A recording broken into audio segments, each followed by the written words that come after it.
This week I'm testing the 2021 Hyundai Tucson, and these are my top 3 family-friendly baby drive features.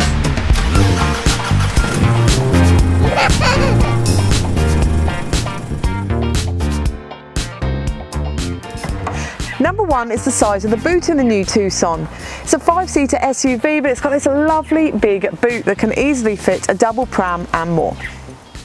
Number 2 is the Tucson. It's a really easy get in and go car. It's really intuitive to drive. It also has a really good camera, just pressing the button down in the central console that comes up in the media screen while you're driving along. Number 3 is the media system in the Tucson. It's really lovely and easy to use. It's got quiet mode, which is really good when you've got little ones asleep or on devices in the back. It's got sounds of nature, which is white noise at your fingertips, and really good for getting little ones asleep or nice and calm in the back too. It's also got CarPlay and Android Auto as well.